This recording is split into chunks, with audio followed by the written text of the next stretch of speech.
You're fine.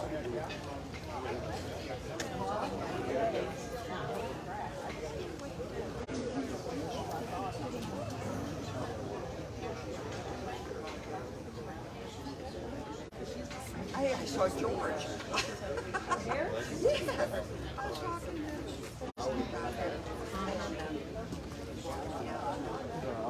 Past the room. You know, hey, George.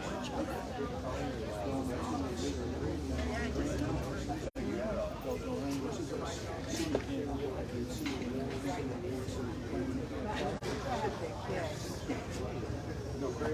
yeah, because you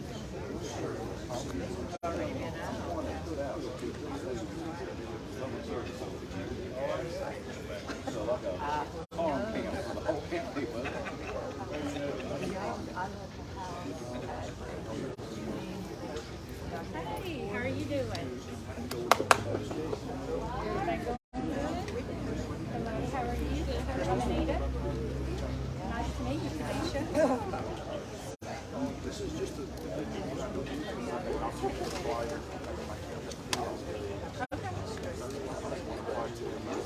I'll be working, sorry. Where will it be at? Oh, okay, that's my zone. So I'll be over there, yeah. See ya. What time is it? 3 o'clock. You have my phone number? I'm glad you trimmed it. Knock it down. Never seen this before, so this is the first time. Yeah. Chief Beamer informed me that they don't have bagpipes this week. Practicing bagpipes this morning. So he doesn't know Amazing Grace. Okay. Or no, so he only knows Amazing Grace. So they're not doing the bagpipes. And I had asked them to do, I think it was something else they did. So, just practice. He was playing amazing. That's weird. All right. That's what Chief just informed me. So. Okay. Would you like the program? I got it. I got it. Thanks, yeah. Oh, there's there.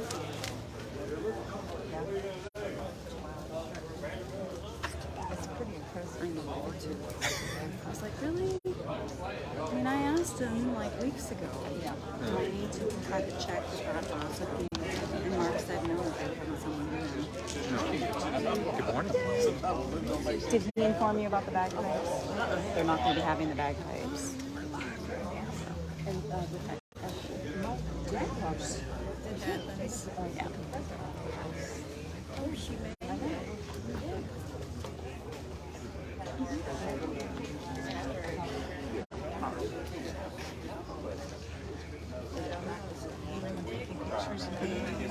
Sure. Hey. How'd your hand go? Well, thank you. You want to grab some pictures? I'll find you can.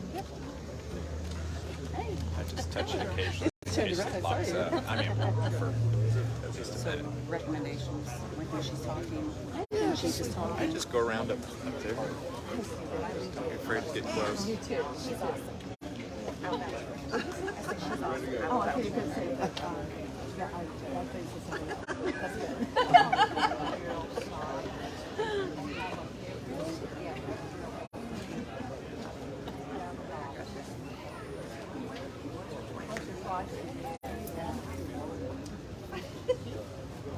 sure.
Mark time. Mark.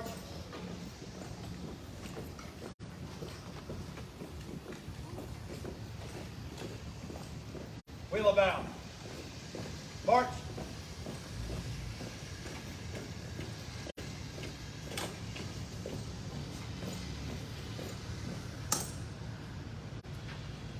Present arms.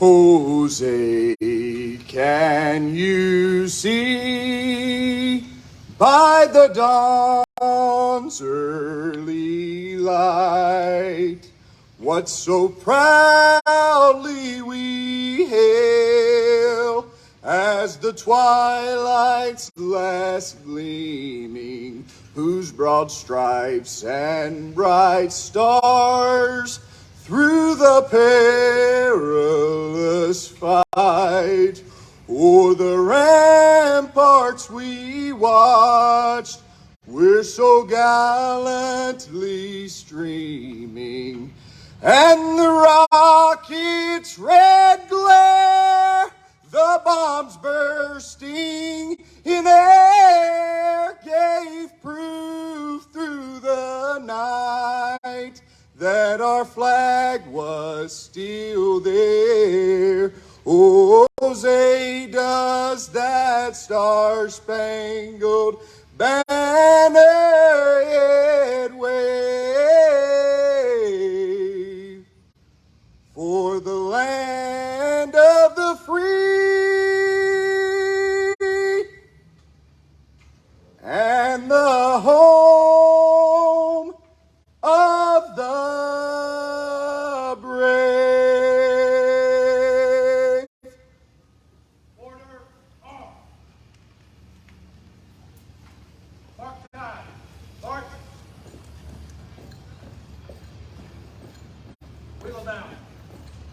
March.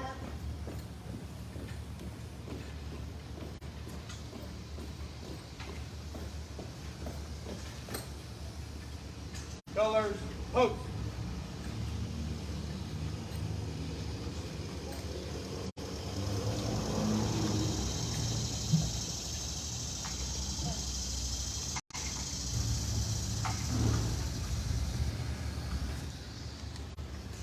Ready, aim.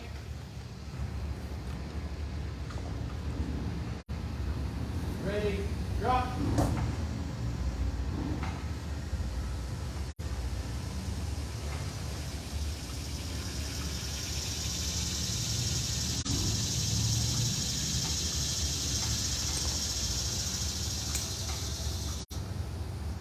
Present arms.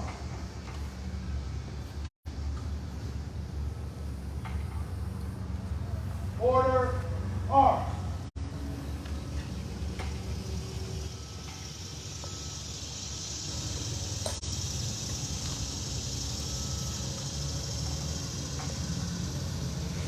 Parade, ready.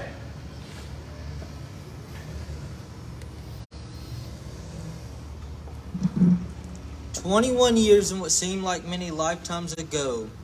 The day was just getting started and things were still moving slow. Some were a little late in arriving, others still finishing their shift. Many had already headed home with the plans to set adrift. In a flash, the world for many would make a huge change. A terrorist act by a few and many lives would forever rearrange. In a rush to offer help to those in need, these mighty warriors rode in on their big red steed. Rushing to save lives and guide others to safety, never once thinking this action might be their last to see.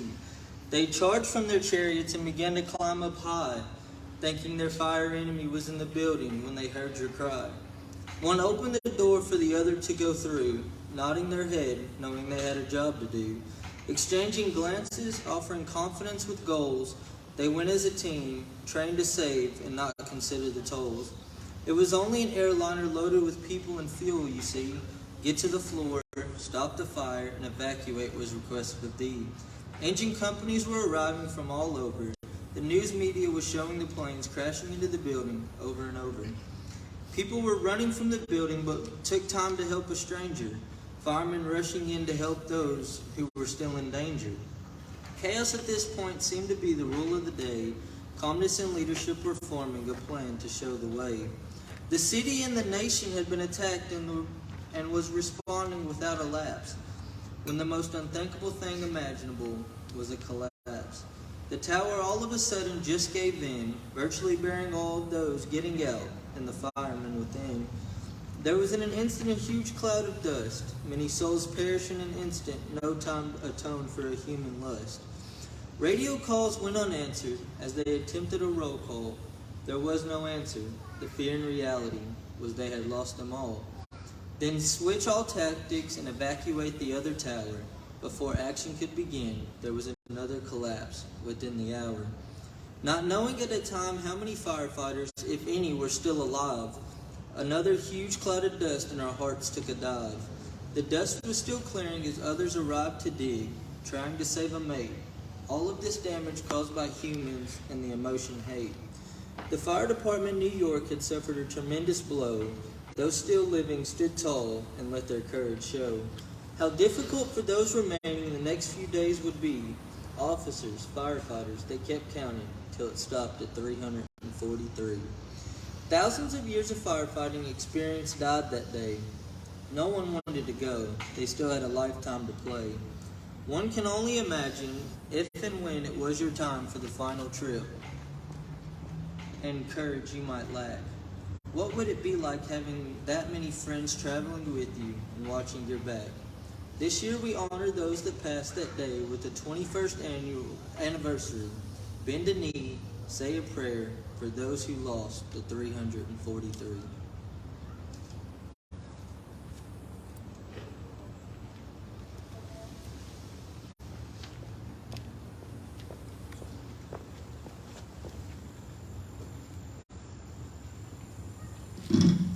Good morning. On behalf of the City of Gallatin, the Gallatin City Council, and the employees of the City of Gallatin, thank you all so much for being with us here this morning. I want to acknowledge that poem and the reading of it. Thank you. That was lovely, and I think it probably gave us all goosebumps.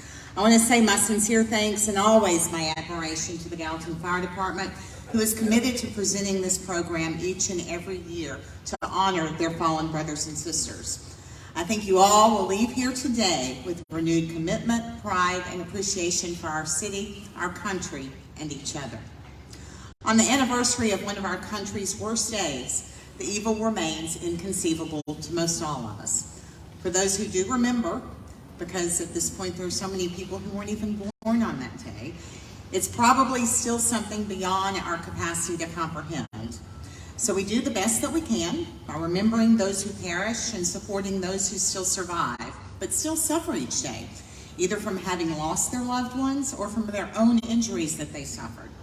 And we do what was asked of us in the aftermath of that day. We never forget. We never forget by striving to stand united as a nation under God, working and praying that our beloved country will stand so strong that it cannot be destroyed, and that our United States remain the beacon of good and love and hope in this world. 21 years ago, a lot of us realized for the first time in our lives that our home wasn't immune to evil, that we were vulnerable, even in these United States. But that day also proved to all of us that there is so much good here. We remember and we honor all of those who died that day, and we hold up our heroes, the ones who made the decisions to go into a perilous situation. First responders selflessly put total strangers before themselves and their families and sacrificed their lives in hopes of helping others. This is why this day pays tribute to those in the line of duty who serve each day. Many began serving before 2001. Many chose public service after that day. And many chose because of that day. And they are our heroes every single day because they show up knowing that they might not come home. And they do it for the love of their fellow man and for their communities and for their country. Because of them, we have peace, we have safety, we have protection, and when we need it, we have their help. So today I ask you all to always honor and respect those who serve us. That's the remarkable response that we can have each and every day to the horrors of September 11th, 2001. That day changed each of us in some way. My hope is that that day made us value life more, made us appreciate those who serve on the front line, and that it made us love each other a bit more. May this day always be a day of honor and remembrance and service. May it be a day that we pray for the survivors of those lost, for those who put themselves in harm's way each day to protect us, and for the end of the evil in the world. Finally, may this be a day that reinvigorates our commitment to the unity and the pride in country that was so evident in the days after September 11th. I wish peace and love to each of you today and all of the days ahead. May God bless each person touched by September 11th and each of you here with us today.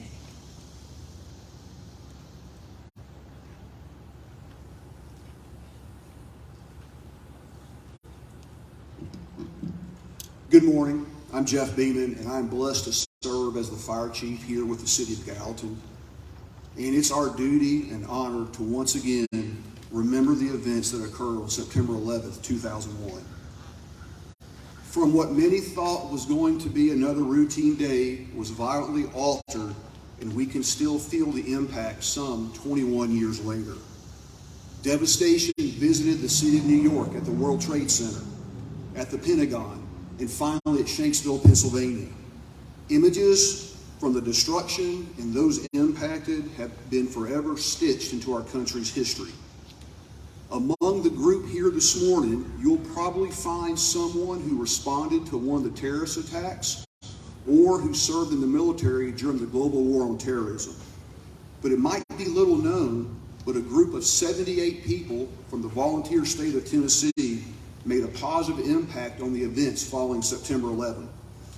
This group consisted of firefighters, doctors, nurses, structural engineers, and specially trained civilians who handled the search and cadaver canines.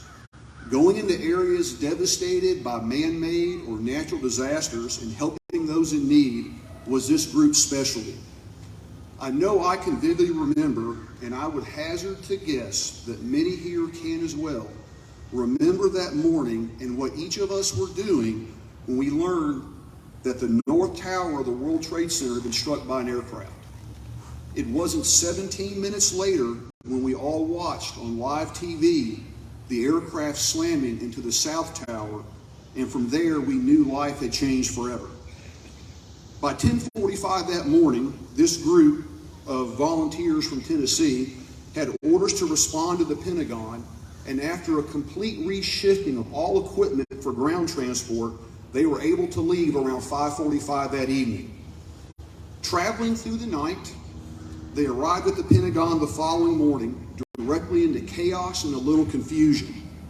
They were directed to seek shelter under an overpass as an unidentified aircraft was closing in, and at the same time, the Pentagon was being evacuated due to a credible bomb threat. While sitting and waiting for the next event or the all clear, the group experienced their first casualty and were drawn to assist their injured member. The next day, the mission was simple. The building must be shored before search and recovery operations could begin. This task would take several days and was shared with responders from Maryland and Virginia. And there was a challenge that didn't get too much public attention, but was forefront in the minds of all the responders. And it was the area of the Pentagon that was impacted. That part of the building had shifted ever so slightly. However, the shoring operations were able to stabilize the structure, and upon completion, a Pentagon engineer said, "This operation was brilliant, and the building is stronger than the original concrete structure." The damage was extensive on the side where the aircraft had impacted. The 3 outer rings were devastated, and unfortunately there were no live victims found after September 11th. The largest part of the aircraft that was found was a landing gear strut, and this was located just inside the C ring, closest to the exterior wall to the B ring. As remains were located and tagged, the responders from Tennessee watched solemnly as our military service members took care of their fallen comrades with honor, dignity, and respect. And as the mission drew to a close, it was transferred to responders from New Mexico and Missouri allowing the group from the volunteer state to demobilize. And after loading equipment and starting to drive back home, there was time to finally reflect on the events of the past several days and what happened on September 11th. While every person in the group felt the mission was accomplished, they could only think of family, friends, and what could lie ahead. We will never forget the heroes and those who made the ultimate sacrifice. There were so many people, many who were strangers to those who they helped, who earned the title of hero on September 11th, 2001. Sacrifice occurred without hesitation, and today we continue to honor the 343 firefighters, 60 police officers, and 8 EMTs and paramedics who died in the line of duty on that fateful day. During the American Revolution, Thomas Paine wrote in his pamphlet, Common Sense, "If there must be trouble, let it be in my day, so that my child may have peace." We did not ask for this trouble, but we honor the men and women who gave all on September 11, 2001. And we do this by nobly discharging our sworn duty of protecting life and property from those who are seeking to destroy it. May God protect us and grant us strength, and may we never, never forget. Attention. Order. Arm. Present. Arm.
I pledge allegiance to the flag of the United States of America and to the republic for which it stands, one nation, under God, indivisible, with liberty and justice for all.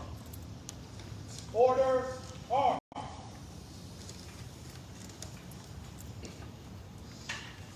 Parade. Ready. If you would, please bow your heads with me. Heavenly Father God, first I'd like to thank you for the opportunity to come here today and pay tribute to the many Americans who lost their lives on that fateful day in 2001. Just like we did last night, they went to bed and expected the next day to be just like any other day. However, evil had other plans. Lord, in the past 21 years, our country has seen many highs and many lows. And the ones who took so many of our countrymen and women away from us have had to feel the wrath of you and our military. But Lord, no amount of years or retaliation can replace the moms and dads, brothers and sisters, or sons and daughters that they took away from us on that day. God, I pray that you continue to provide peace to those who were personally touched on that day and protection to our country from those who want to cause only harm to us and our way of life. We trust and love you, Lord, because we know that you love us. In Jesus' name, amen. In the past, as firefighters began their tour of duty, it was the bell that signaled the beginning of that day's shift. Throughout the day and night, each alarm was sounded by a bell, which summoned these brave souls to fight fires and to place their lives in jeopardy for the good of their fellow citizens. And when the fire was out and the alarm had come to an end, it was that bell that signaled that all of the completion of the call. When a firefighter had died in the line of duty, paying the supreme sacrifice, it was the mournful toll of the bell that solemnly announced the comrade's passing. We utilize these traditions as symbols which reflect honor and respect on those who give so much and who had served us so well. To symbolize the devotion that these brave souls had for their duty, a special signal of 3 rings, 3 times each, represents the end of our comrades' duties and that they will be returning to quarters. And so, to those who have selflessly given their lives for the good of their fellow man, their task completed, their duties well done, to our comrades, their last alarm, they are going home.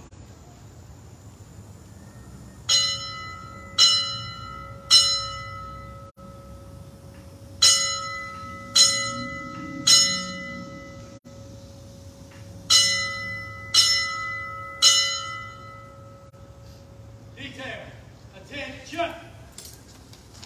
Order, arm. Final 1, forward, march.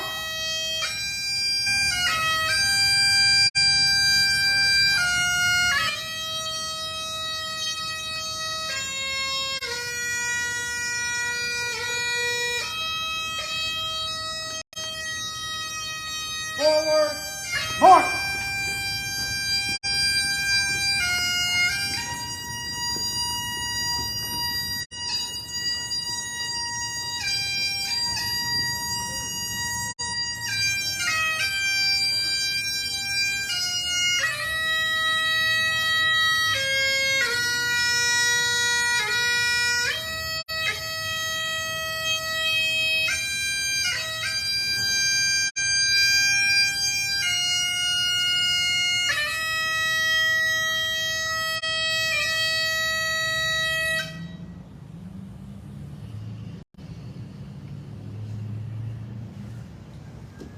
That concludes this morning's ceremonies. We greatly appreciate your attendance and the support that you show to all public safety professionals in our city, in our county, our area, the state, and our country. Thank y'all and have a blessed day.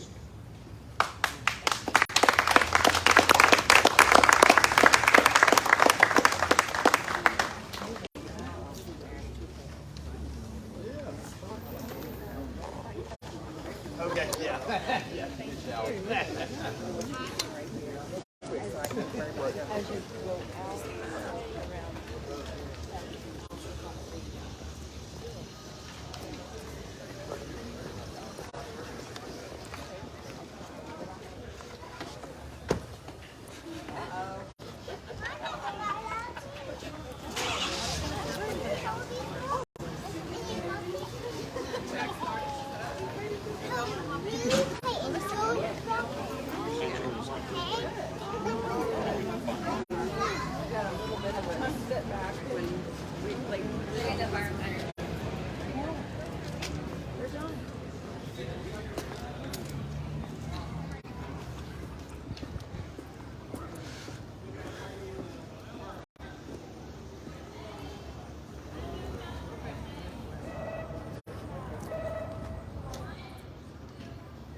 So we're still live here after the ceremony, and can I get your name and your title, please, sir? And with the engines so close, I'm going to get a little closer to you here. It's a touching ceremony. We've done this for a number of years. What are your thoughts, from the firefighter's perspective and just as a citizen? What do you think about this? I think one of the biggest things that I think about on this weekend and more specifically on the 11th, is just the commitment of this community and the Gallatin Fire Department and the city itself on honoring the 343 and the Americans who lost their lives that day, and showing that commitment through ceremonies like this and actually living out the words never forget. It's easy to say, it's just two words that kind of roll off the tongue, but when people are taking their time, their energy, and just honoring the 343 and the ones that lost their lives since then to occupational cancer that were there in the days after the terrorist attack. Just things like this, even though it seems like a small ceremony that doesn't last very long, it actually has a lasting impact. Because like the mayor was talking about, there's people, a lot of people in the community that weren't even born when the terrorist attack happened. So keeping that memory alive and for the young, and seeing so many young kids out there with their parents, that's what I think about the most, is the commitment from this community to honor those that are working on it. Thanks, man.